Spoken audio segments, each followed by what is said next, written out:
पहले देखो जमाना था, गायें घर में पलती थी गायें, कुत्ते गलियों में घूमते थे। देखो जमाना कैसा आया है, गायें गलियों में अनाथ बन के घूम रही है ना, कुत्ते घर में पल रहे हैं।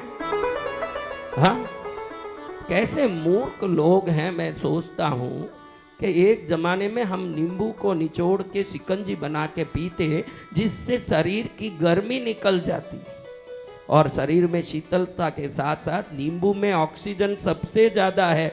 जब भी कोई पहाड़ी यात्रा करो, कहीं घूमो, अगर आपको थोड़ा चक्कर आने, वॉमिट आने जैसा लगे, एक नींबू का बूंद चको और तुरंत आपका मन स्वस्थ हो जाता है। उसका कारण है कि उसकी खटाई नहीं है, वो तो एसिड करता है। उसके अंदर रहा हुआ ऑक्सीजन आपके दिमाग को ताजा कर देता है। नींबू में इतनी शक्ति। लेकिन ये शक्तिशाली नींबू का आज गति क्या हुआ। एक जमाने में किसी के घर में जाओ आप, नींबू की शिकंजी देते थे, छाछ देते थे। भाई मेहमान आए, पहले वेलकम ड्रिंक लीजिए। क्या ड्रिंक? Welcome drink. घर में घुसते ही पहले एक वेलकम ड्रिंक, बाद में नाश्ता पानी जो है व्यवस्था। आज देखिए घर में किसी शादी में जाइए, किसी कहीं भी जाइए बड़ी शादियों में, पीने के लिए तो नकली नींबू का शिकंजी दिया जाता है। कौन सा शिकंजी? जो आप नींबू का जो शिकंजी पीते हो शादियों में, वो असली नहीं है, रसायन का बना हुआ है, केमिकल का। और हाथ धोने के लिए जो पानी गर्म देते हैं बाउल में, उसमें असली नींबू डाल के दे रहे हैं। महाराज असली नींबू से हाथ धो और नकली नींबू पियो, उस समाज को योग साधना सिखा के क्या करोगे महाराज? मैं ये पूछता हूँ, जो नकली नींबू पीता हो ना असली नींबू से हाथ धोता हो। हाँ, कलयुगी है। पहले हम राजस्थान के हैं, अभी घर घर शौचालय बना दिया मोदी जी ने। लेकिन पुराने जमाने में शौच बाहर करते थे तो जंगलें बहुत होती थी। आज भी मारवाड़ी में जंगल जाना ही बोलते हैं, शौच जाना नहीं बोलते। एक लोटा लेके कोई निकला हो, उसको पूछे कहाँ जा रहा है, वो बोलेगा जंगल जा रहा हूँ। जंगल यानी उस जमाने में बहुत जंगल होते थे, वहाँ खुले में टट्टी करता था तो सुस्वस्थ वायु में पेट साफ होता और घर आके रोटी खाता। क्या करता? रोटी खाता। घर आके रोटी खाता है।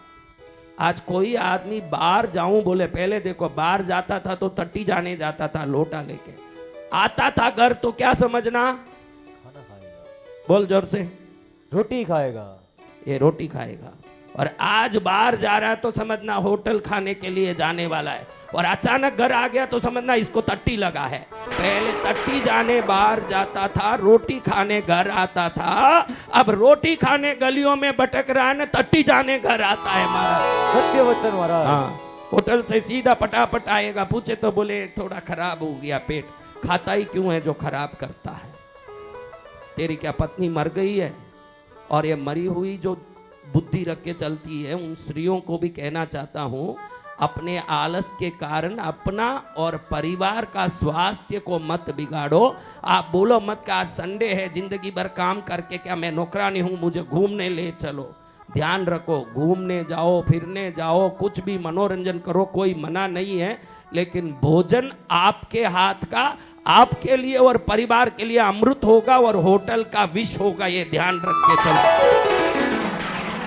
कई लोग मुझे पूछते हैं कि विष कैसे महाराज बढ़िया टेस्ट आता है। मैं बोलता हूँ, जो नफे के लिए खिलाता हो उसमें नफे की भावना आने मात्र से वो सोचेगा कि ये जितना कम खाएंगे उतना मुझे नफा ज्यादा मिलेगा।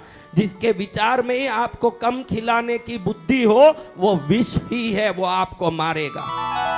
वो विष ही है, आपको किसी प्रकार से नुकसान पहुंचाएगा। ये जितनी स्त्री बैठी है, इसमें हर स्त्री के मन में है कि किसी होटल में जाके शांति से बैठा के मेरा पति खिलाए तो वो अच्छा पति है। ये सोच है कि नहीं? देखो है तो ये सोच आज से निकाल दो। आपको निवेदन करूंगा, आप ध्यान रखो, आपके लिए, अपने पति के लिए, बच्चों के लिए आपके मन में जो प्रेम और वो लंबे उम्र जीना चाहिए, ये भाव होटल के मालिक के पास नहीं है। आप भाड़ में जाओ, उसको कोई चिंता नहीं है। वो तो एक ही सोचता है कि पैसा ज़्यादा से ज़्यादा आ जाए तो अच्छा है और कम खाएं तो अच्छा है। कम यानी चटनी सब्जी जितना कम मात्रा में लोगे उतना नफा आएगा। और उधर कौन काम कर रहा है, किस भाव से। मैं जात की बात नहीं करूंगा क्योंकि मेरे लिए सभी जात समान है। संतों के लिए जात पात वर्ण से क्या लेना देना। लेकिन वो नाया के नहीं, धोया के नहीं, संभोग करके सीधा सुबह उठ के आके वो होटल में काम करने लग गया कि क्या गंदगी करके आया, या उसके मन में कोई अपने घर की परेशानियां, दुख दर्द की चिंता सता रही हो, वो सभी तरंगे उस भोजन में उतरेगी और उस भोजन को करने वाले के जीवन में भी उतरेगी वो सब तरंगे।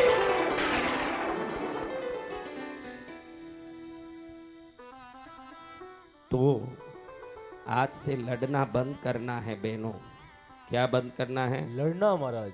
बहनों को गुरु महाराज आप कुछ भी दे दो मेरे को शिक्षा, लेकिन लड़ने का हम बंद करें कैसे महाराज? हाँ, हम कैसे उस काम को रोकें? लेकिन योग साधना का प्रथम सीढ़ी ही क्षमता है। क्या है? क्षमता। क्षमता नहीं, क्षमता यानी कैपेसिटी। क्षमता, कैपेसिटी, समता, पीस। मैं पीस की बात कर रहा हूं, कैपेसिटी की बात। थोड़ा क्षमता धारण करिए, थोड़ा ऐसा क्षमता धारण करिए कि मजबूर मत करिए पति को होटल ले जाने। और पतियों भी कम नहीं है, कोई औरतों को ही शिकायत नहीं करता हूँ, आदमी भी जबरन घूमता है न होटलों में खाता है। उन आदमियों को भी कहता हूँ अन्न घर का होगा तो मन भी सात्विक होगा, ये गारंटी लेके चलो। अन्न घर का होगा तो मन भी सात्विक होगा। कैसे होगा? अन्न घर का होगा तो। अन्न घर का होगा तो मन भी सात्विक होगा। अब हमने एक बात देखा कि भीम कौन है महाराज? कौन है भीम? हनुमान जी कौन है? तो हमारे जीवन में एक गुप्त शक्ति जो हमारे अंदर है, उसको पहचाने बगैर 1 करोड़ में 99,99,999 लोग मर जाते हैं। 1 करोड़ में एक ही है। कौन बनेगा करोड़पति बोलते हैं ना, वो अमिताभ बच्चन के केबीसी से नहीं, वही करोड़पति है जो स्वयं को पहचान लिया, जो करोड़ों में एक, जो स्वयं को पहचानता है। करोड़ में एक ही वो होता है। आपके अंदर एक शक्ति है जो ईश्वर ने भेजी। आप लोग कहीं बाहर निकलते हो तो आवश्यक पासपोर्ट, आवश्यक पैसा या डॉलर या यूरो या जरूरी कपड़े सब लेके निकलते हो कि नंगे निकल जाते हो महाराज? सब कुछ लेके निकलते हैं महाराज। बोलो बहनों भाइयों। अच्छा भाई, कोई एक लड़का अगर कोई कॉलेज में भर्ती हो रहा है, उसका अपना कोई स्वयं का कैपेसिटी नहीं हो, तो उसका बाप उसके लिए खर्चे का पैसा, आवश्यक चीज़ें, हॉस्टल में रहने की व्यवस्था सब करके भेजेगा कि ऐसे ही भेज देगा खाली हाथ? हाँ, सब करके भेजेंगे महाराज। तो आज आप सोचिए, आपको मैं निवेदन करता हूँ, थोड़ा सोचिए मेरे भाइयों बहनों, आज थोड़ा सोचिए कि जो आपको परमात्मा ने भेजा है, आप इतने क्यों चिंता करते हो? जो आप एक बाप बन के भी अपने बेटे को खाली हाथ नहीं भेज सकते हो, तो ईश्वर ने आपको कुंडलिनी शक्ति के साथ भेजा है, जिस शक्ति से दुनिया में चाहे जो कर सकते हो। आपके बाप ने खाली नहीं भेजा है, पूरा मास्टर कार्ड दे के भेजा है। क्या दिया है? Master card. क्या दिया है? मास्टर कार्ड महाराज। लेकिन कोई भी मास्टर कार्ड को आप एटीएम के उस काउंटर में अंदर डालोगे नहीं। मास्टर कार्ड आपके पास है, उसमें 100 करोड़ की पूंजी भी हो, लेकिन कार्ड को किसी में नहीं डालोगे तो पैसा निकाल पाओगे? हाँ? 2 तकलीफ हो रही है धरती में, 2 गलतियां हो रही है धरती में। कितनी गलतियां? 2 गलतियां। एक गलती तो किसी को मालूम ही नहीं पड़ता है कि मैं मास्टर कार्ड के साथ हॉस्टल में आया हूँ, यानी मैं कुंडलिनी शक्ति के साथ पृथ्वी में आया हूँ। पहले तो मेरे अंदर कोई शक्ति है ये किसी को मालूम ही नहीं पड़ती, पहली बात। दूसरी बात, अगर किसी को थोड़े बहुतों को 5-10 को मालूम भी पड़ जाए अगर किसी कारण से, तो कभी डालते ही नहीं बैंक में जाके एटीएम काउंटर में, वो अंदर ही कार्ड पड़ा हुआ है। अब गलती बाप की है कि खुद की, ये बताओ महाराज। हाँ, खुद की है। और आपको आज सरलता से समझा देना चाहता हूं, अपने मास्टर कार्ड को एटीएम में डालना, यानी अपने अंदर के वायु को बाहर के वायु से कनेक्शन करने को ही योग बोलते हैं, और कोई योग नहीं।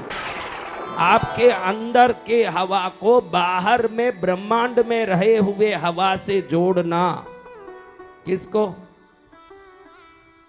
जब आप बाहर की हवा को अंदर की हवा से जोड़ के उसमें करंट देंगे तो जो सोई हुई कुंडलिनी नाम की सर्प शक्ति जग जाती है। इसी को आत्मज्ञान कहते हैं। क्या कहते हैं? आत्मज्ञान। कब मिलना ये आत्मज्ञान? जब वो शक्ति का सही ढंग से प्रयोग हो। क्या हो? प्रयोग हो। कब होगा प्रयोग? हाँ? अहिंसा। क्या जीवन में आना? आप सबके कितने बच्चे हैं? उंगली बताया ना, कितने बच्चे हैं? एक ही बच्चा है। वो एक ही है, गुल्लक वाला लड़का। चाहे एक बच्चे को संस्कार देना जीवन में। हाँ, दे दूंगी महाराज। कोई संस्कार दिया जाता है?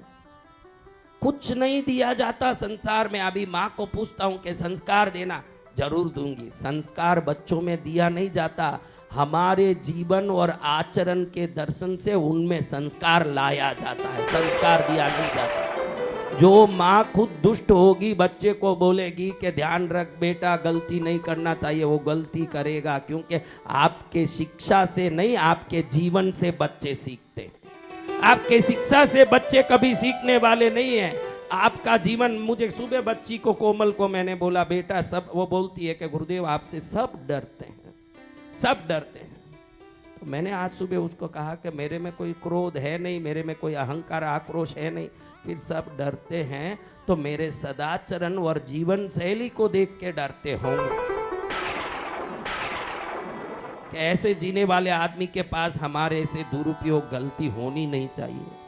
अगर आप सदाचारी होंगे तो मैं बच्ची को सुबह ही कहा कि सदाचार का ही परिणाम है कि दुनिया से आदर मिलेगा। अगर सदाचारी नहीं है फिर भी आदर मिल रहा है तो वो नकली होगा, पीछे जाके बातें होगी।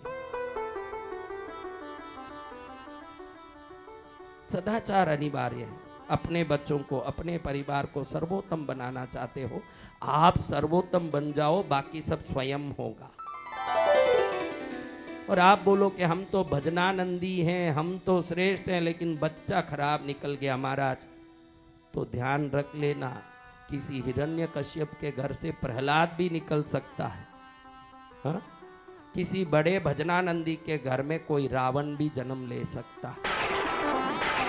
विश्रवा जैसे ब्राह्मण, जो योग्य सर्वोत्तम साधक और सदाचार के अग्रगण्य महापुरुष के घर में रावण ने जन्म लिया। वैश्रवण रावण, पिता वेद पंडित महाज्ञानी, और हिरण्यकश्यप जी के राक्षस के घर में परम भागवत प्रहलाद जी का जन्म हुआ। कुछ कुछ चीजों में हर जगह पर कुछ एक्सेप्शन होते हैं, छूट। क्या होते हैं? लेकिन छूट को हम उदाहरण नहीं बनाना चाहिए, क्योंकि रावण कोई एक है ना, प्रहलाद एक है, लेकिन संसार बड़ी है। आप अपने जीवन शैली से ही, अपनी योग्यता से ही अपने परिवार में आनंद ला सकते हैं। मैंने कल ही कहा कि ये काला चीज जिस घर में होगा उस घर में कभी शांति नहीं होगी। वो क्या काला चीज था भाई? काला धन। क्या चीज? काला धन। आप अगर घर में खुशी चाहते हो, कई लोगों का मैसेज आता है, अभी भी मैसेज आता रहता है कि मेरी बहन को कैंसर है, मेरी बेटी को कैंसर है, मेरे पत्नी को कैंसर है। किसी को कोई भी बीमारी हो भाई, बीमारी को आप मत देखो, बीमारी के जड़ को देखो। बीमारी के जड़ को देखोगे तो गलत धंधा, गलत काम, किसी का झूठ फरेब सब कारण होगा। ऐसे किसी के घर में दुख नहीं आता है। दुख आता है तो निश्चित वहां कोई अन्याय है। क्या है? अन्याय है। ईश्वर दयालु है तो न्याय के साथ अन्याय नहीं करते, गलत आदमी के साथ गलती ही होगी। इसलिए अपने धंधे को थोड़ा परखो। किसको? अपने काम को थोड़ा परखो, अपने बोली को थोड़ा, भाषा को परखो। बोलते समय किसी को माँ बहन की गाली मत दो, क्योंकि आपकी भी कोई माँ है, उसके बगैर आप नहीं आए हो। आप अपने माँ के पेट से आए हो, किसी को माँ की तेरी बहन की बोलने की जरूरत नहीं है, क्योंकि शायद आपकी बहन है या नहीं, लेकिन आपकी माँ किसी की बहन जरूर है। भाषा की शुद्धि रखो। इधर कोई दिल से मान लो कोई गाली देने वाले इसमें हैं, तो इस योग शिविर का सर्वोत्तम प्रशिक्षण ये होगा कि आज से हमारी भाषा में हम सभ्यता लाएंगे। ये प्रतिज्ञा कर लो, ये भी शिविर में आपका मंगल होगा। ये प्रतिज्ञा कर लो कि हमारी भाषा शुद्ध होगी। पानी शुद्ध पीते हो कि गंदा? शुद्ध। भोजन शुद्ध खाते हो कि कचरा? शुद्ध महाराज। अरे 2.5 घंटे में टट्टी पेशाब बन के निकलने वाले चीजों पर भी शुद्धि का ध्यान रखते हो, तो जिंदगी भर जिसका परिणाम आने वाला है उस व्यवहार पर क्यों शुद्धि का ध्यान नहीं रखते? हाँ, व्यवहार शुद्धि अनिवार्य है। क्या चीज? व्यवहार शुद्धि। जिसका व्यवहार शुद्ध है उसके जीवन में रोग शोक संताप कभी नहीं आ सकता। क्या नहीं आ सकता? रोग शोक संताप। देखो, मैंने कहा कि यहाँ ये कुंडलिनी शक्ति है। क्या शक्ति है? कुंडलिनी। वहाँ एक ईश्वरीय शक्ति है। ब्रह्मांड ईश्वरीय शक्ति से भरा है, मनुष्य कुंडलिनी शक्ति से भरा है। ये क्रेडिट कार्ड या डेबिट कार्ड या मास्टर कार्ड, वीसा कार्ड, कुछ भी जान लो, ये वो है। और वो बाहर है एटीएम का काउंटर बैंक में। मैं एटीएम काउंटर बोलते हैं, क्या बोलते हैं उसको बेटा? सही बोला? क्यों जिंदगी में हमको कोई एटीएम जाने का मौका, मैं तो सुना हुआ कुछ बातें तो संत सुनी हुई बात कहते हैं, प्रैक्टिकल तो उनके पास नहीं होगा। अब हम सब एटीएम काउंटर के पास चले जाएंगे तो फिर संत पना क्या है? और जो एटीएम में जाके पैसा निकालता होगा, मैं माँ की कसम से उसको संत ही नहीं मानता। तो आप समझ लो मेरे भाई,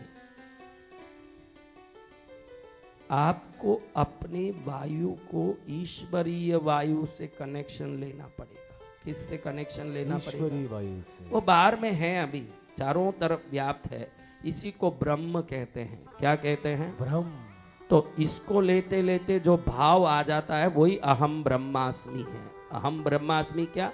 वो हवा मेरे में घुस सकता है, वो ब्रह्म है, और वो मेरे में आया है तो मैं भी ब्रह्म हूं। ये भाव ही अहम ब्रह्मास्मि। समझ रहे हो? 4 शंकराचार्य के मठ में 4 वाक्य दिए जाते हैं दीक्षा में। चारों मैं ही वो हूं, तत्सत। एक तो क्या है? तत्सत, वो ही मैं हूं। अहम ब्रह्मास्मि, वो ही मैं हूं। जो द्वारका पीठ में, ज्योतिष मठ पीठ में, श्रृंगेरी पीठ में और पूरी पीठ में जब दीक्षा होती है तो उनको दीक्षा में यही मंत्र दिया जाता है। 4 प्रकार का मंत्र दिया जाता है चारों द्वारों में। आदि शंकराचार्य के मठों में वो है अहम ब्रह्मास्मि, तत्सत आदि वाक्य, वो ब्रह्म वाक्य है। हम में भी कोई फर्क नहीं, हम उसी ब्रह्म के तत्व हैं, लेकिन हम उस ऊर्जा को जानते नहीं हैं। किसको नहीं जानते? ऊर्जा को जानते हैं। ऊर्जा को देखो, एक कंपन निरंतर पृथ्वी में से आ रही है। क्या आ रही है? कंपन। एक कंपन आपके धड़कन से आ रही है। आ रही है क्या धड़कन? आपके सबके धड़कन चल रहे हैं कि नहीं? चेक करो थोड़ा। डॉक्टर बोले कि धड़कन बंद हो गया, तो क्या अर्थ है हमारा? राम नाम सत्य। हाँ, बाकी टाइम में क्या राम नाम मिथ्या है? लेकिन हम मूर्ख हैं जो मरे हुए के सामने बोलते हैं कि राम नाम सत्य है। हम मूर्खों को पता नहीं है कि कोई जीवित हो या मरे, राम नाम सत्य था, सत्य है और सत्य ही रहेगा।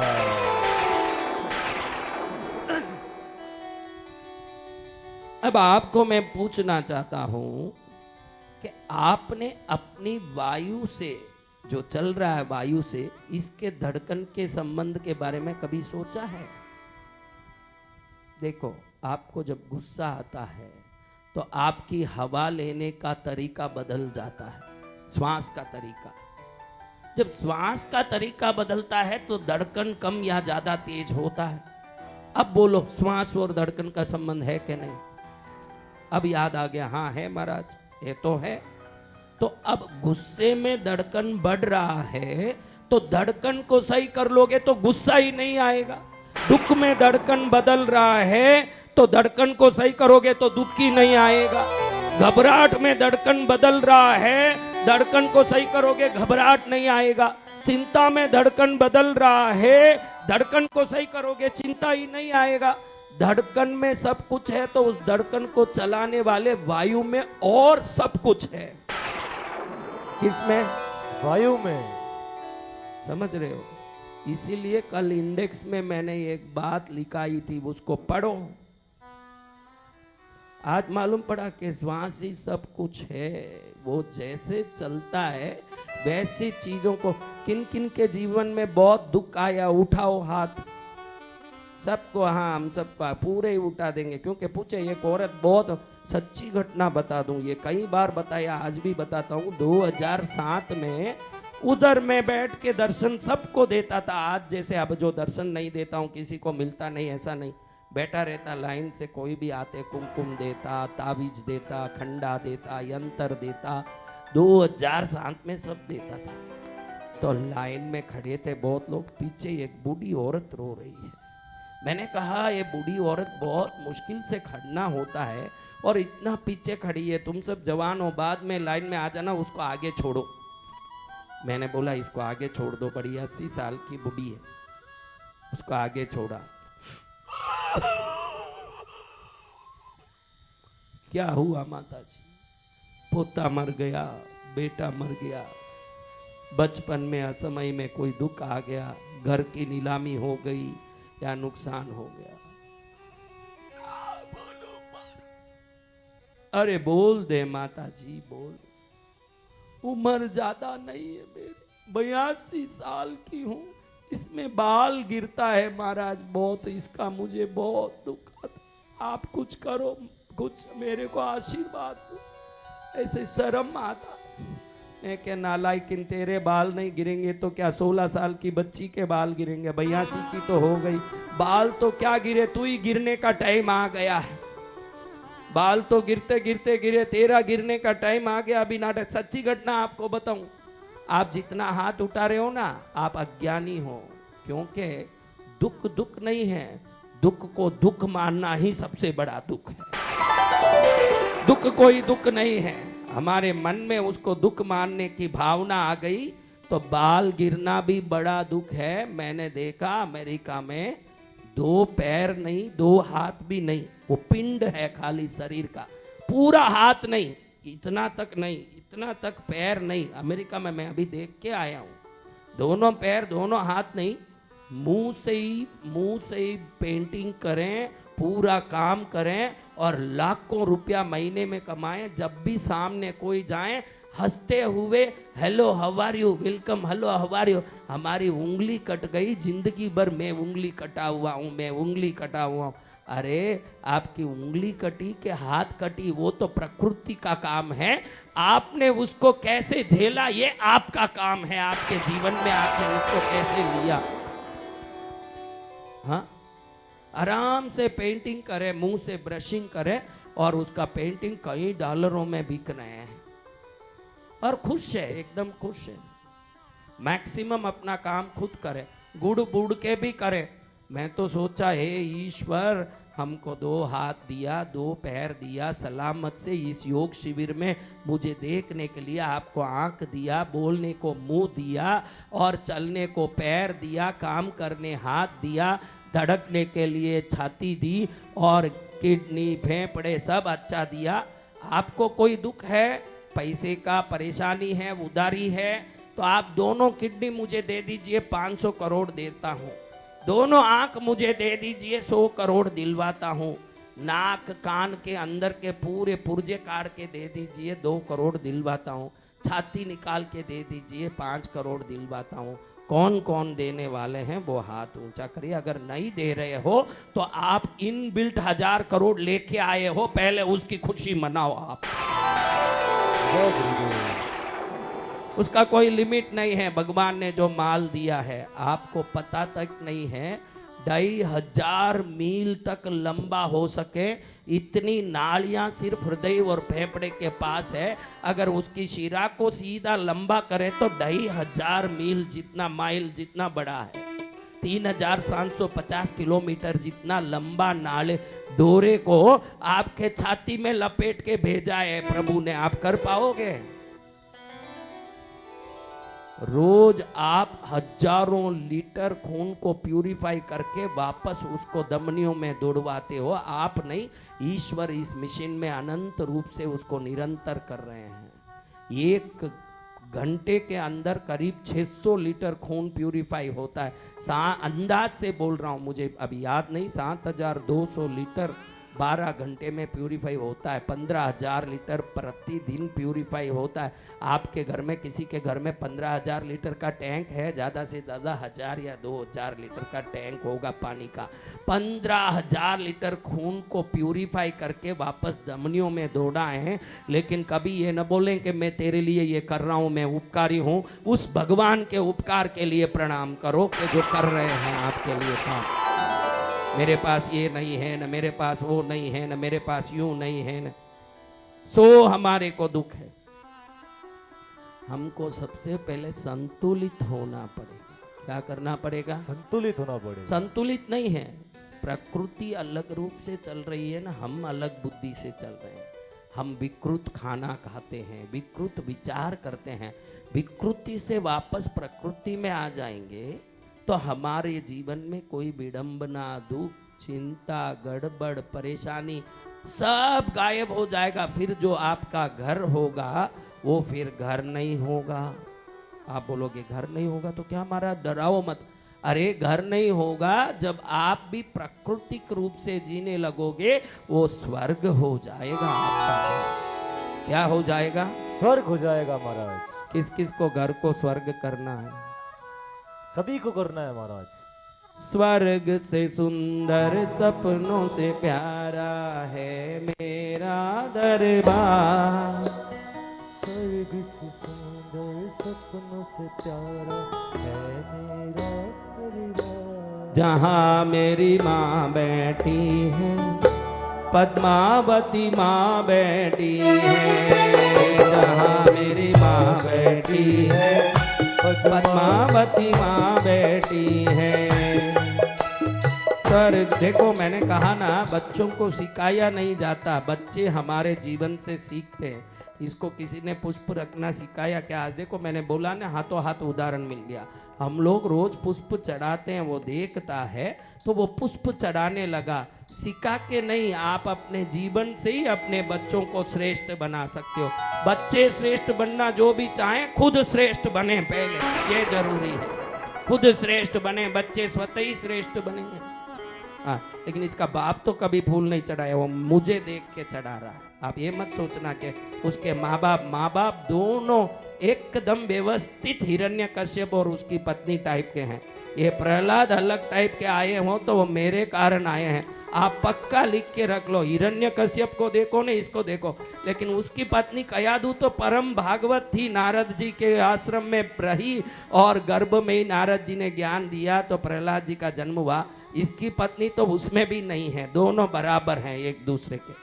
एक फूल चढ़ावे न कोई तेल चढ़ावे, लेकिन बच्चे देखो हमको देख रहे हैं तो सब चढ़ा रहे हैं। इसलिए कोई उदाहरण चाहिए। पहले जमाने में देखो सब साथ रहते थे। अगर माँ बाप व्यापार करने दुकान चले जाएं, बाप दुकान चले जाएं, माँ कहीं चले जाए या रसोई में व्यस्त हो, तो भी दादा दादी रामायण सिखाते, सुनाते, महाभारत सुनाते, अच्छी बात सुनाते, बच्चे व्यवस्थित हो जाते। आज के जमाने में सब अकेले रहने में मस्त है, ना दादा है ना दादी, वो अनाथ आश्रम में, वृद्धाश्रम में कहीं पड़े हुए हैं। और बच्चे जब इनको भी वृद्धाश्रम भेजते हैं तब ये रोते हैं कि हमको वृद्धाश्रम में ढकेल दिया। तेरे होश होते हुए तूने अपने बाप को नहीं संभाला, उसी लोटे में तुझे भी पानी मिलने वाला है।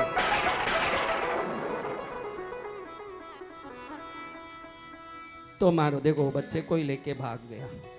क्या बोले? बैठना हिरण्यकश्यप को, बैठना नारायण का नाम लिया ना, हिरण्यकश्यप भागा। देखो तो महाराज आपको मैं ये कहना चाहता हूं कि हमको सूक्ष्म शक्तियों का समझ और प्राकृतिक रूप से जीने का समझ। आपको एक बात पता नहीं होगी, मैं आज बताना चाहता हूं। आपने ये स्वतंत्रता दिवस पर या रिपब्लिक डे पर दिल्ली में परेड देखा होगा। कितने लोगों ने टीवी में परेड देखा? वो लोग क्या करते हैं? हाँ हाँ, क्या करते हैं वो लोग? लेफ्ट राइट मार्च, लेफ्ट राइट करते हैं कि नहीं? आपको आज एक बात बताऊं तो आश्चर्य पड़ेगा। जिनकी शिक्षा एकता एकदम व्यवस्थित होती है, 1 इंच भी कोई आगे पीछे पैर नहीं रख सकता। जिसने जैसे रखा पीछे वाला उतना ही पैर रखेगा। कोई 1.5 फुट रखा तो कोई 1.25 फुट रखा तो कोई 1.25 फुट, संभव ही नहीं है। पैर रखने का जो दूरी और पैर रखने का समय, ये दोनों नियमित हो, उसी को एक संयमित शिक्षा कहते हैं। ये परेड है। आपको ये मालूम नहीं होगा कि यही परेड जो है, जो चलता है, जब ये कोई ओवर ब्रिज पर चलते हो। देखो हवा की तारीफ की कि वायु ही बलवान है, तो वह वायु ये गेट को कितना हिला रहा है। देखो वायु से कितने बड़े बड़े बिल्डिंग ध्वंसित हो जाते हैं, कितने बिल्डिंगों का, बड़े बड़े इमारतों का, संसार का नुकसान होता है। ये नुकसान करने वाले बलवान वायु को आप अपने अंदर में लोगे, वो आपके जीवन को निर्मित करता है। जो बाहर से नुकसान करता है, आपको निर्माण का शक्ति मिलता है। मैंने आपको बताया कि ये परेड जो चलते हैं, नियमित दूरी और नियमित समय पर चलते हैं। यही लोग जब किसी नदी के ऊपर, किसी पानी के कोई भी स्रोत के ऊपर जब ब्रिज बना होता है, उधर चलते समय मना किया जाता है कि परेड पर मत चलो। किस पर मत चलो? परेड पर। कभी आपने ये नहीं सुना होगा, इसलिए मैं ये बात बताना चाहता हूँ। उस ब्रिज पर प्रकृति का ये कंपन है। प्रकृति जो है, ये पृथ्वी जो है, उसका भी एक बीटिंग है, जैसे हार्ट बीटिंग है। ये प्रकृति भी कंपित होता है, खट खट खट खट, हाँ, टिक टिक टिक टिक, कुछ भी समझो, टिक टिक टिक टिक, प्रकृति कंपित होता है। नियमित दूरी में, नियमित समय पर। परेड करने वाले भी नियमित दूरी रखते हैं पैर का और नियमित समय पर। अगर वो नियमित रूप से ऐसे ब्रिज पर सभी लोग चले, तो इस कंपन से, उनका कंपन टकराने से ब्रिज टूटने का डर है। वो समय और दूरी की इतनी ताकत है कि व्यवस्थित एक आवाज को व्यवस्थित समय पर व्यवस्थित दूरी से दोगे तो किसी भी वस्तु को तोड़ सकते हो। इसीलिए प्राणायाम को व्यवस्थित दूरी से व्यवस्थित समय में करने का बोला जाता है, ताकि आप अपनी अज्ञानता और पाप के तरंगों को तोड़ सको। यही उसका नियम है, समझ रहे हो? आपके अज्ञानता को तोड़ना हो, आपके पाप के तरंगों को तोड़ना हो, तो नियमित समय में, नियमित दूरी से, दूरी यानी कितना श्वास खींच रहे हैं, ये दूरी, उसको कितना रख रहे हैं अंदर, वो समय, अगर ये दो व्यवस्थित हो गया। आजकल देखो ये लेजर ट्रीटमेंट होते हैं। क्या होता है? Laser treatment. आप देखते हैं कि किडनी स्टोन को नियमित प्रकार से ऊपर प्रहार करने मात्र से, बगैर उसको छुए ही तोड़ देते हैं। तो आप अपने वायु को अंदर प्रहार दे करके, उस वायु की शक्ति से आपके अंदर रहे हुए पूर्व जन्मों के कर्मों के परतों को, पूर्व पाप के परतों को, पूर्व अज्ञान के परतों को तोड़ करके ज्ञान, गुण और आत्म शुद्धि संपन्न हो जाए। इसी को योग कहते हैं। क्या बनना है? समझ रहे हो मैं क्या बोल रहा हूं? समझ आ रही है ये बात? इसमें दो चीजों की आवश्यकता है, दूरी और समय। ये दोनों मिलके कंपन बनते हैं। क्या बनते हैं? कंपन। क्या बनते हैं? कंपन यानी वाइब्रेशन। निकोला टेस्ला तीन ही बात करता है, वाइब्रेशन, फ्रीक्वेंसी और एनर्जी। ये तीन ही चीज है जो आपके जीवन को निर्धारित करती है, कंपन, तरंग और ऊर्जा। आप में कितनी ऊर्जा है, कितना तरंग है, कितना कंपन है। आप प्राणायाम करते हो, नाड़ी शोधन करते हो, आपकी तरंगे आभा मंडल मजबूत होती है, आपका कंपन नियमित हो जाता है। जो नाड़ी शोधन करता है, उस दिन कोई घबराहट का समाचार आएगा तो नाड़ी शोधन जिस दिन किया उस दिन धड़कन तेज या कम नहीं होगा, क्योंकि नाड़ी शोधन की व्यवस्था के कारण नाड़ियां एकदम अपने ये जो धड़कन को व्यवस्थित रखती है। समझ रहे हैं? देखो आ गए हैं, पधार चुके हैं। हाँ, डाल दे, मुंह में डाल दे। क्या है? पत्थर है? गुड़ लाए, होशियार है, गुड़ लाए, बाप के मुंह में डालें। चलो महाराज, आपको मैं ये बात कहना चाहता हूं, इस संसार की जितनी चीजें हैं सब कुछ किसी शोध के बाद बने। क्लीमकारी केवला गुज्ञा कैवल्य पददायिनी ललिता सहस्र नाम देखोगे तो भगवती के 1000 नाम में कुछ नाम बताए जाते हैं। क्लीमकारी केवला गुज्ञा कैवल्य पददायिनी।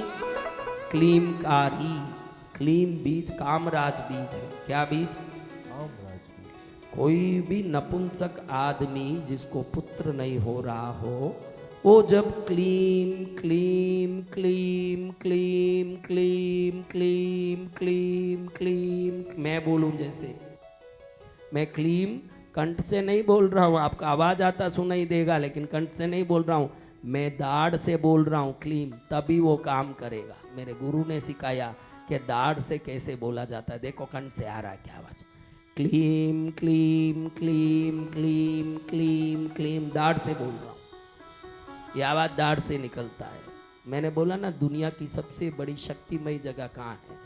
जब दाढ़ पर प्रेशर दिया जाएगा तो वीर्य जो नहीं बन रहा है वो वीर्य बनेगा, और जब वीर्य बनेगा तो नपुंसक भी पुत्र का पिता बनेगा। इसलिए इसको कामदेव का राज बीज, कामदेव संतान उत्पत्ति के लिए मन में मोह उत्पन्न करने वाले देवता कामदेव और रति देवी है। कौन है? देवी। रति देवी और कामदेव। अनंग भी बोलते हैं, अनंग यानी शंकर जी ने जिसका अंग जला दिया, शरीर जला दिया, बाद में आशीर्वाद दिया कि अदृश्य रूप से भी तुम जीवित रहोगे, वरदान देता हूं कि तुम जीवित रहोगे। तो अंग नहीं होने के कारण यानी शरीर नहीं होने के कारण उनका नाम क्या पड़ गया? अनंग देव।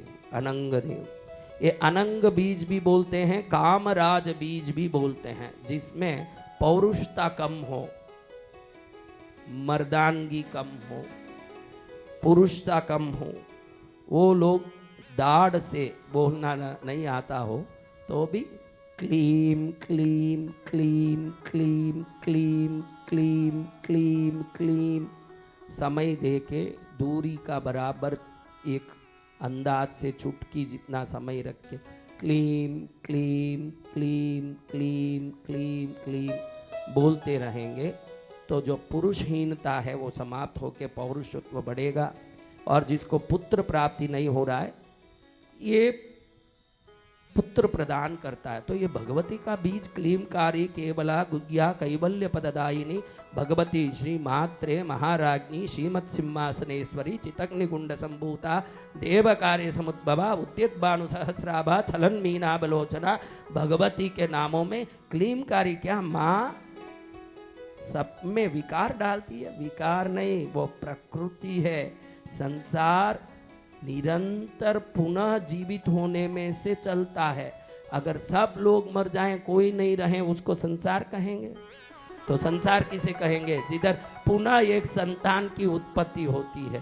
शंकर बीज के रूप में और भगवती अंकुर के रूप में रहते हैं, इसलिए शंकर को पुरुष और भगवती को प्रकृति कहते हैं। ये प्रकृति बीज है, कामराज बीज। क्या बीज है? कामराज बीज। प्रकृति बीज। हाँ, तुझे कल पूछूं तो बोलेगा ही नहीं, लेकिन अब वापस बोलने लगा। हाँ, पीछे पीछे तोता बोलेगा, मोक्ष में तो जाएगा नहीं। अब ये देखो, क्लीमकारी केवला गुज्ञा कैवल्य पददायिनी भगवती क्लीमकारी का क्लीम बीज। इस धरती में जिसने दिया ये क्लीम बीज और श्री विद्या, भगवती की साधना नारायण जी ने की।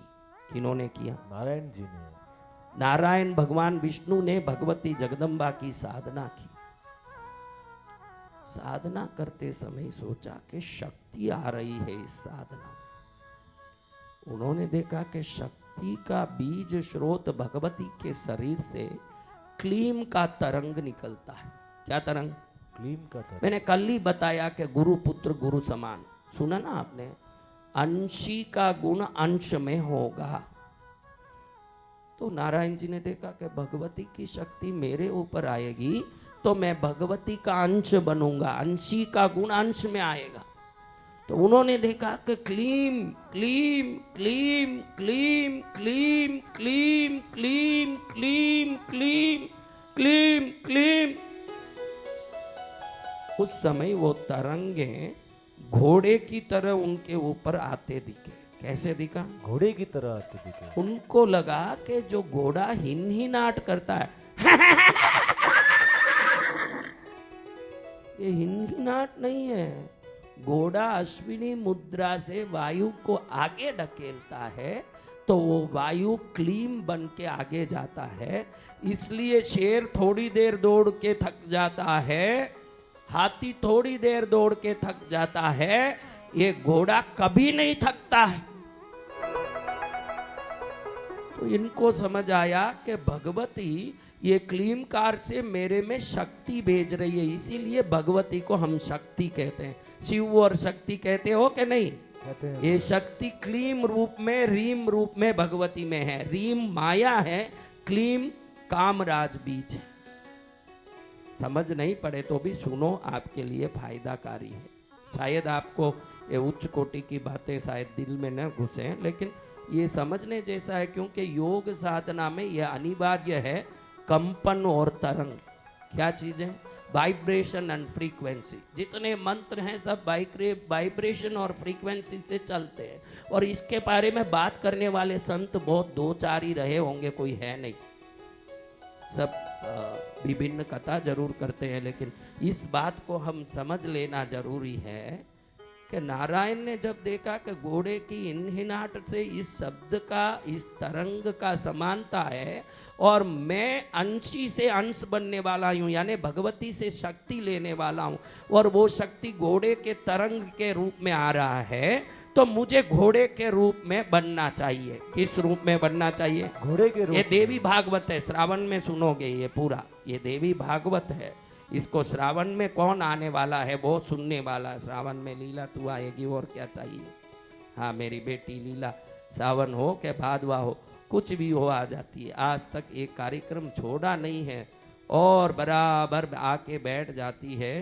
तो अब मैं ध्यान देता हूँ मेरे बच्चों बच्चियों कि भगवान नारायण ने घोड़े का रूप, हय यानी घोड़ा, हय यानी क्या? घोड़ा। ग्रीव यानी गला, गले तक घोड़ा बनने के कारण नारायण जी ने हयग्रीव का रूप धारण किया। क्या रूप? हयग्रीव। तो आज जो ललिता सहस्त्र नाम है, आज जो भगवती की विद्या मंत्र है, श्री विद्या मंत्र, बाला पंचदशी षोडशी महाषोडशी पराषोडशी आदि जितने विद्याएं हैं, ये सब हयग्रीव जी ने हमको दिया है। भगवती का भक्ति नारायण जी ने करके हमको भगवती मंत्र भी दिए, शिव सहस्त्र नाम का भी नारायण जी ने रचना सर्जन करके हमको शिव सहस्त्र नाम नारायण जी दिए, नारायण के विष्णु सहस्त्र नाम को शिव जी ने दिया। हाँ समझा? एक दूसरे के पूरक।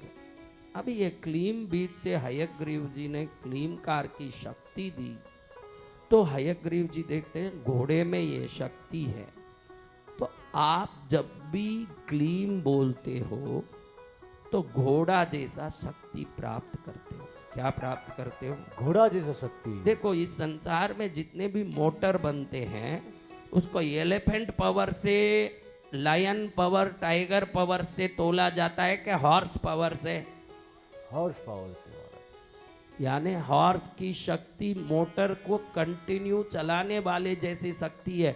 टाइगर, लायन, एलिफेंट सब सीमित समय तक चलेंगे और उस समय के बाद थक जाएंगे। एक मोटर 24 घंटे चलता रहता है, इसलिए मोटर पावर को हॉर्स पावर से तोला जाता है। आप मोटर की तरह चलना हो तो योग साधना करते समय 5 मिनट क्लीम का उच्चारण करोगे तो आप में क्लीम क्लीम क्लीम क्लीम एक समय दे के अच्छे से क्लीम क्लीम क्लीम क्लीम क्लीम क्लीम क्लीम ऐसे जल्दी करोगे, जटबाजी करोगे, उसमें कुछ नहीं होगा। घोड़े की हिन हिनाहट जैसा ये शब्द है, इसमें एक तरंग है। क्या है? तरंग है महाराज। अब सुनो मेरी बात, लिख दिया, बहुत लिखा। कौन मुझे लिखा हुआ नोटबुक एक कॉपी देंगे? प्रिंस कोई नया नोटबुक है? इधर देखो, नया नोटबुक है क्या? कौन है मुझे कॉपी लिख के देने वाला? मेरे थोड़े प्रवचन भी उसमें 2 हिंट लिखे हुए हैं, क्या सब लिखना?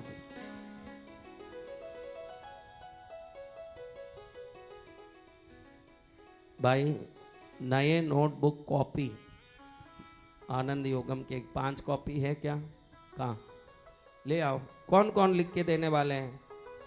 मुझे लिख के देने वाले भाई, चेहरा देख के कोई हयग्रीव टाइप के हों तो उनको देना, हिरण्यकश्यपों को मत दे देना। हाँ 1 2 2। मैं तो ऐसे मजाक करते रहता हूँ, आप चिंता मत करिए, आदत है, स्वभाव से लाचार हो गए। अब समझो, जब भी ऋषि मुनियों ने अपने ध्यान में रीमकार को देखा, किसको देखा? ह्रीम, HREEM, ह्रीम, तो उन्होंने देखा कि वो स्त्री के रूप में परिवर्तित होता है वो शब्द। किस रूप में? तब समझा कि शक्ति बीज माया, पूरा संसार माया से जो भरा है, ये स्त्री तत्व है। क्या तत्व है? मैं स्त्री को माया नहीं बोल रहा हूँ, भगवती को माया बोल रहा हूँ। आप सब उसी से तो आए हो, जितने माताएं हैं भगवती का अंश है, तो भगवती माया है तो आप क्या होंगे? इसीलिए माया ज्यादा चलता है। भगवान को प्रार्थना करो कि थोड़ी माया कम हो। क्या कम हो? माया कम हो। हाँ थोड़ी माया कम हो, लेकिन माया कम होगी तो भगवती कैसे होगी आप में? भगवती माया ही है। तो अब उन्होंने देखा कि जहाँ ह्रीम का, देखो आप मधुमक्खियों को, भंवरों को, भंवर, इन भंवरों को आप किसी बगीचे में पुष्पों के ऊपर देख सकते हो कि रेगिस्तान में देख सकते हो? बोलो, वो सरल जवाब है, पुष्पों के ऊपर। रेगिस्तान में भंवर क्यों नहीं होंगे? क्योंकि भंवर का स्वभाव है मधु पीना, और मधु बगीचे में होगा, रेगिस्तान में नहीं होगा। और भंवर का गूंजन कभी आपने सुना है? भंवर कैसे गूंजते हैं?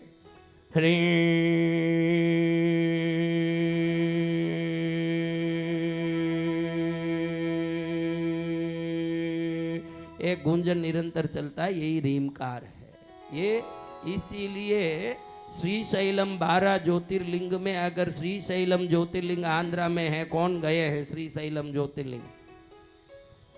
उधर जो माँ है उसका नाम ही भ्रमराम्बिका है। क्या है?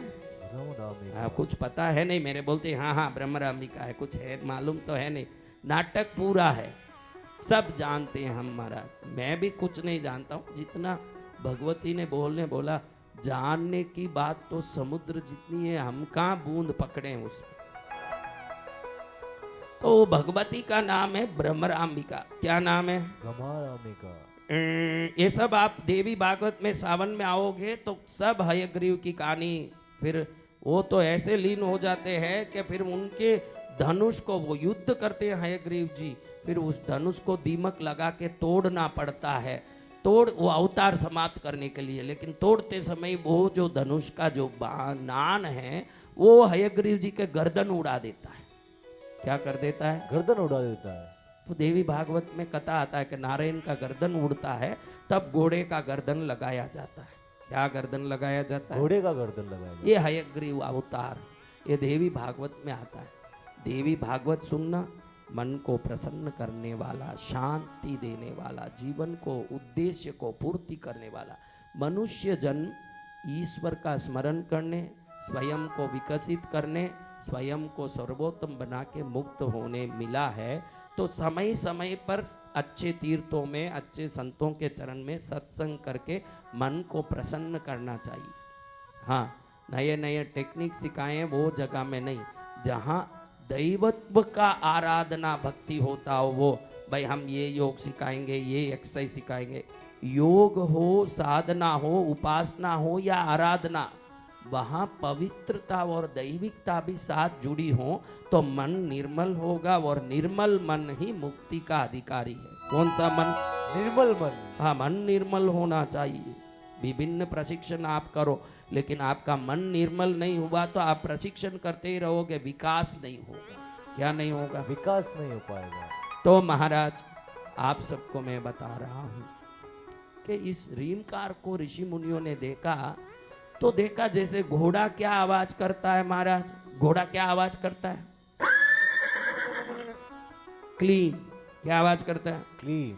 तो देखा भमर रीम करते हैं। तुरंत माँ को प्रणाम करके ऋषि मुनियों ने कहा माँ अब समझ गए कि भमर बगीचे में ही रहता है, हरा भरा रहता है, तो विश्व के सर्जन में तेरा रीमकार बीज काम आता है। वहां हरा भरा होता है, जहाँ सर्जन होगा वहां हरा भरा होगा कि नहीं? दुनिया होगा महाराज। तो रीमकार का उच्चारण जो करते हैं कोई भी व्यक्ति, उनके जीवन में सुख समृद्धि से पूरा जीवन हरा भरा होता है।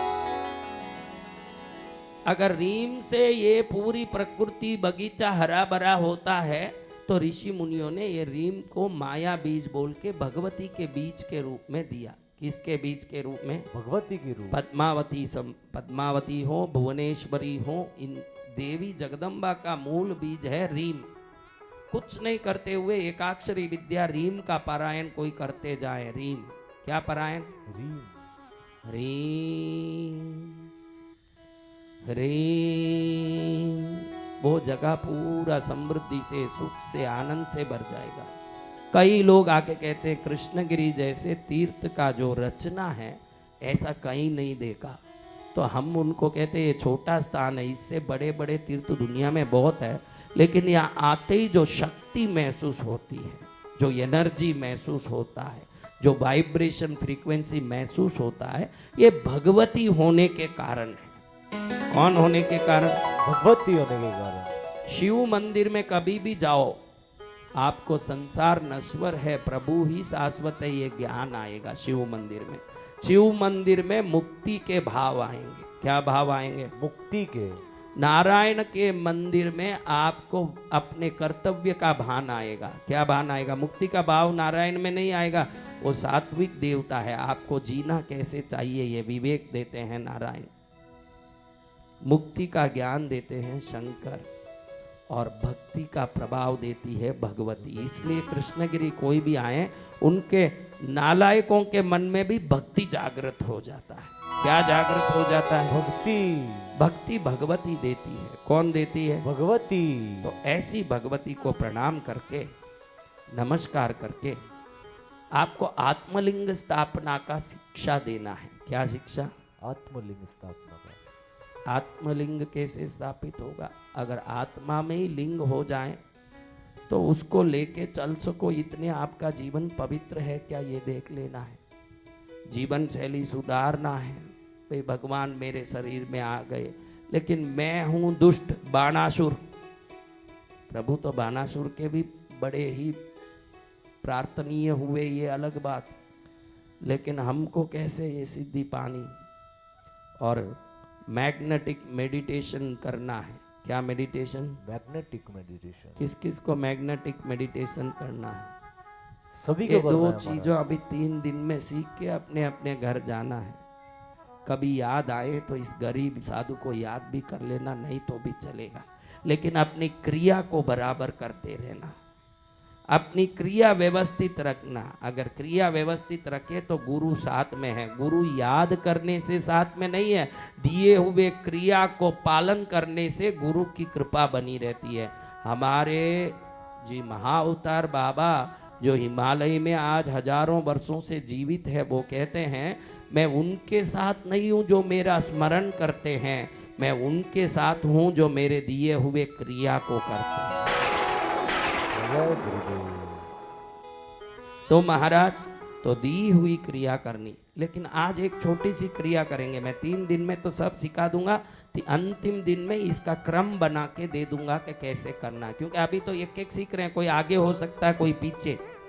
मैं मेरे मर्जी से दिन के हिसाब से सिखाता हूँ। ये दिन है तो ये सिखाना चाहिए। आज शनिवार है तो हमको शनिवार में कुछ नहीं सिखाते, शनिवार में कभी भी कुछ नहीं सिखाते, क्योंकि शनिवार एक ऐसा दिन है जो जातकों के मन में प्रभाव डालने वाला दिन है। उस दिन सीखा हुआ अधिकतर सफल नहीं होता, तो ज़्यादातर नहीं सिखाते उस दिन। लेकिन आज एक चीज़ सीखना है कि आप लोग सदा नकारात्मक सोचने के आदती हो। आपका आदत ही है कि ये हो रहा है वो हो रहा है, ऐसा कुछ ज़्यादातर होता नहीं है। जो नहीं होगा उसको भी ये ना हो जाए वो ना हो जाए, ऐसे निरंतर सोचने वाला गुण है। इसको मिसिंग टाइल सिंड्रोम कहते हैं। क्या कहते हैं? Missing time syndrome. You know about the missing tile syndrome? Missing tile syndrome is if you go to a hotel and if you see a swimming pool, there can be 10,000 tiles in that swimming pool. If one is missing, your mind will go to that place only. आपका दिमाग उधर ही जाएगा जहाँ एक tile नहीं है। आपका दिमाग 9,999 टाइल है, उधर जाएगा कि एक टाइल पर? तो आपका दिमाग का सोचिए, 9,999 प्रकार के सुख होते हुए भी जो एक नहीं है उसको पकड़ के रोता हो, ये मनुष्य मन को मनोवैज्ञानिक लोगों ने मिसिंग टाइल सिंड्रोम नाम दिया है। क्या नाम? Missing time syndrome. ये एक सिंड्रोम है, यानी एक अभाव है जो ऐसे सोचने के अधीन है, भाई मेरे को कुछ वो नहीं मिल रहा है, वो तेरे शरीर अच्छा है, तेरे को रोटी मिल रही है, कई जीवन है, अभी सांस चल रहा है, सब है, वो नहीं है महाराज मेरे पास, उसका क्या करूं? ये मिसिंग टाइल सिंड्रोम। तो जिसका अभाव में ही मन होता है उनका शरीर भी बीमारी से ग्रस्त होता है और अंदर भी दुख के घाव होते हैं। वो नेचुरली हंस नहीं पाते। क्या नहीं कर पाते? नेचुरली नहीं हंस पाते। इसलिए दौती कर्म, नौली कर्म आदि जितने कर्म ये योग में बताए गए हैं, आपको लगेगा कि कचरा निकालने वाले कर्म से मन का क्या संबंध है, क्योंकि योग मन को प्रशिक्षित करता है। लेकिन जब तक शरीर प्रशिक्षित नहीं होगा, शरीर आपका स्वस्थ नहीं होगा, मन बीमार ही होगा। शरीर अगर स्वस्थ है तो मन भी खुश होगा। जिसका शरीर मजबूत है वो हंसता दिखेगा आपको। इसलिए शरीर को भी मजबूत रखना बहुत अनिवार्य है। किसको मजबूत रखना? शरीर को महाराज। बीमार आदमी का मन मजबूत नहीं रहेगा, वो मन विकृत रहेगा, बीमार रहेगा, क्योंकि मन और शरीर एक दूसरे के पूरक हैं। क्या है? पूर्व है। इसलिए शरीर के तार को, ये मन के तार को शरीर के वीणा से जोड़ के रखना है। तार को ज्यादा टाइट कर दोगे तो क्या होगा? हाँ, आवाज नहीं आएगा। तार को बहुत ढीला कर दोगे तो क्या होगा? हाँ, तो कैसे करना?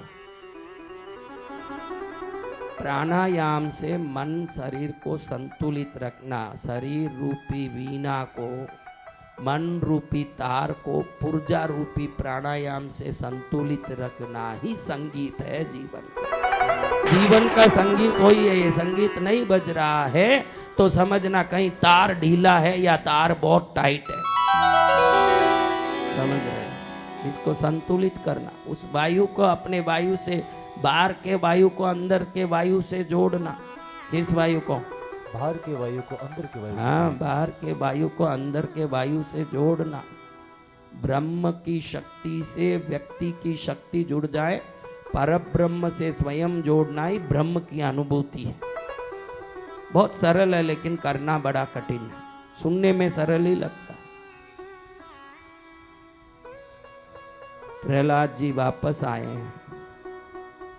घड़ी घड़ी प्रहलाद जी आए और हिरण्यकश्यप जी नाराज हो।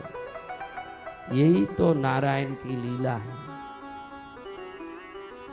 चलो अभी एक छोटी सी क्रिया करते हैं। देखो मैं एक बात बोलता हूं, सुन लो पहले। आपको कल लेट है, जैसे लेटना है। क्या करना है? कल लेटने में कितना आनंद आया, अच्छा सा पंखा दौड़ रहा है। महाराज जी सुनने में भी इतना मजा नहीं आया, सोए तो बहुत मजा आया। क्योंकि आदमी को सोने में ही मजा है, सोया और मजा बहुत आ गया। अब सोने के बाद आपको अपने जीवन में हुई हंसी वाली घटना सोचना है, नहीं सोचे तो भी हंसने की कोशिश करना। जो जो खूब हंस पाते, सच में समझना के अंदर टॉक्सिन्स बहुत कम है। टॉक्सिन्स ज़्यादा हो तो शरीर मन पर काम करता है, इसको अच्छे से समझना। आपके शरीर में टॉक्सिन्स होंगे, चेहरा हंस नहीं सकेगा। दौती कर्म इसीलिए किया जाता है और ये इनिमा विनिमा इसलिए दिया जाता है कि अंदर से पूरा कचरा निकालने के बाद मन के ऊपर रहे हुए अन्नमय कोश के परत शुद्ध होते हैं। अगर आप हंस नहीं पाए तो इलाज करना जरूरी है आपका। जब तक आपके जीवन में वो आभा मंडल प्राणायाम से नहीं आएगा। प्राणायाम से आभा मंडल आने के लिए प्राणायाम के साथ साथ प्राणायाम जिस श्वास की नलियों में जा रही है वो फेफड़े, पेट के भाग, ये सब शुद्ध होना, वो कल करेंगे शुद्धिकरण। लेकिन आज पहले टेस्टिंग तो कर लें कि हमारी कितनी योग्यता। नोटबुक सब साइड में रख दो पास की खाली जगह में, ताकि उस पर लात मार के ना सोवो। हाँ, उस नोटबुक को अच्छे से प्रणाम कर लो और अभी आपको 3 मिनट टाइम दिया जाएगा। हंसते समय आपको ध्यान देना है कि नाड़ियाँ प्राकृतिक रूप से हंस रही है या मुझे परिश्रम करना पड़ रहा है। जितना उम्र, देखो वो लड़का बीकानेर वाला अभी फोगटी हंसने लगा, क्योंकि जितने छोटे होते हैं घाव उतने कम होते हैं, अनुभव उतने कम होते हैं। माँ कमा रही है, बाप कमा रहा है, अपने को तो मजा लेना, अपने को काई का दुख भाई। जैसे जैसे बड़े होते हैं हमारे पास 100 काम आते हैं, भार आते हैं, हम दुखी होने लगते हैं। ये बच्चे को कोई हंसने बोलो, चिंता है क्या? जैसे जैसे बड़े हुए हम चिंता को खरीद लिए। क्या किए? चिंता हम में से भी नहीं हो, ऐसा हो सकता है, लेकिन हमने चिंता को खरीद लिया। आप जितना हंसते हो, कोई हंस नहीं पा रहे हैं, मुश्किल हो रहा है, तो अंदर विषैले तत्व भरे हुए हैं। क्या भरे हुए हैं? इसको लॉ ऑफ मेडिटेशन बोलते हैं। हंसना मेडिटेशन नहीं है, लॉ ऑफ मेडिटेशन। खूब हंसना, खूब हंसना, खूब खुश होना, कुछ सोच सोच के यूं ही हंसने का। कुछ हंसने के लिए कोई कारण की जरूरत नहीं है, हंसना है बस। हाँ, तो हंस के देखो कितना हंसते हो। पीछे मुड़ के सो जाओ अच्छे से। शरीर को पहले अच्छा रिलैक्स करो, एकदम खुला करो, एकदम रिलैक्स करो।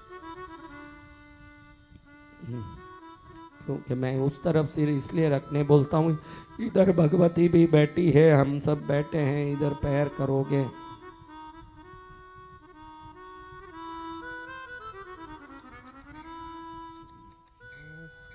सोने में इनको बड़ा मजा आता है, मैंने देखा है कि सोवे ऐसा, सोवे जैसे मजा है। आनंद आ गया। आपके हंसी से पहचान लूंगा कि वो ढोंग है कि क्या है, मैं जान सकता हूं। ये जितने हैं करते हैं ना, इनके ढोंगी हंसी है, ये मैं लिख के दे दूं, कोई लेना देना ही नहीं उस हंसी का। अपन घर में हंसते हैं तो कोई हैं थोड़ी करते हैं, हंसी अपने आप आती है, सब होता है। देखो तुम लोगों को देख के जो हंस रहे हैं वो भी मेडिटेशन में है। ये संगीतकार तीनों हंसते ही नहीं है, क्योंकि पेमेंट मिलेगा उस दिन हंसी आएगी। जब तक ऐसे बैठ के भव भव भव भव करें।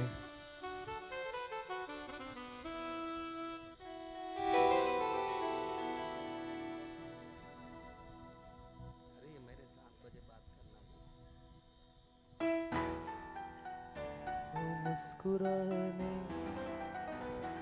की वजह गुरु तो,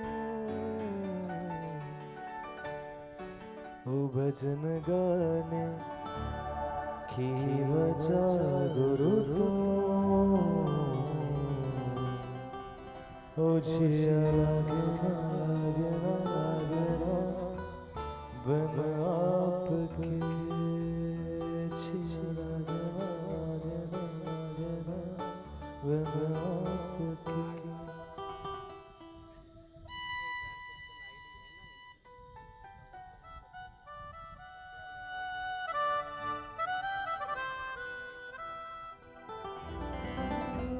धूप आए तो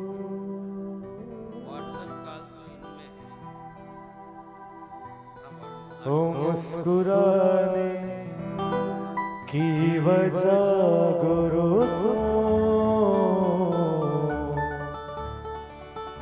ओ भजन गाने की वजह गुरु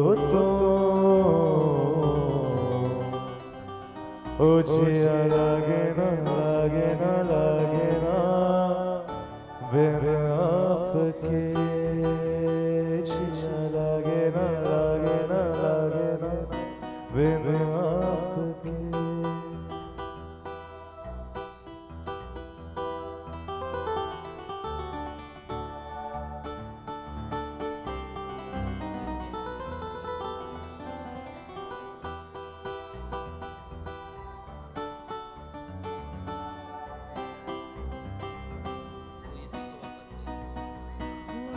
धूप आए तो छाव तोला ओ ख्वाहिशों की बारिशों में भीग सजाना ओ जिया लागे ना ओ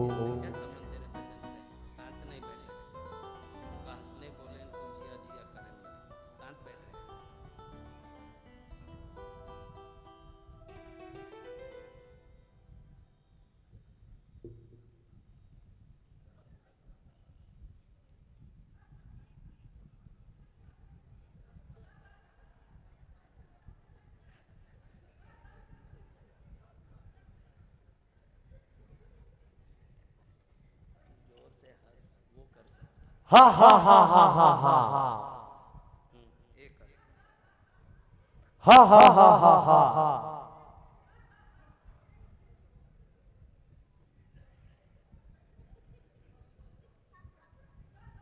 जोर से हंसो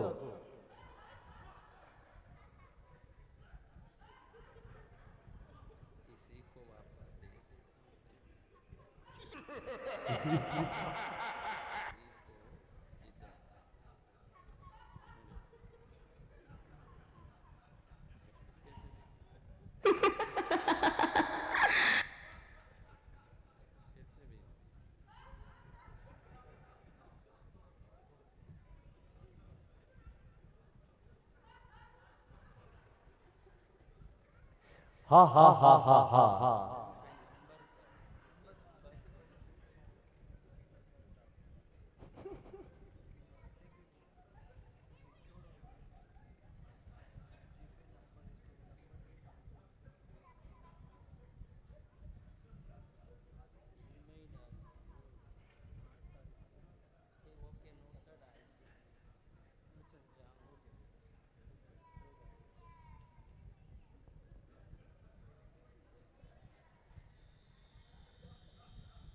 जोर से हंसिए सभी लोग और जोर से और जोर से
हाथ में लेके जाओ, कभी भी वहीं खड़े हो जाए, कोई जाना आना ही नहीं है बीच में, एक दिन भी अंदर घुस के कुछ नहीं निकाले, वहाँ जहाँ खड़े हैं वहीं से माथा फोड़ते रहे, कोई जाना है ना कोई आना है, तुम लोगों को वहीं पड़े रहना है। उधर से पड़े पड़े सब पीठ दिखाएगा, इनका डूंगा दिखाएगा, तो जा उठ के उधर आगे।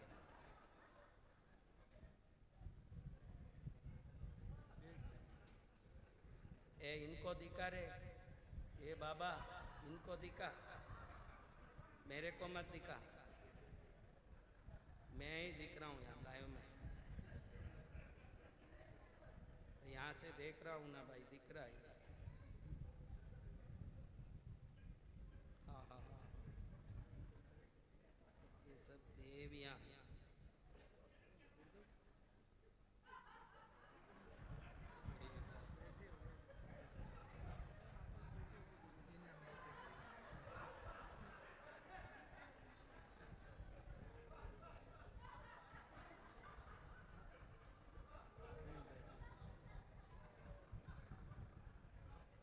बैठी क्यों? आपने क्या करना, बैठ हेलो हेलो बैठना नहीं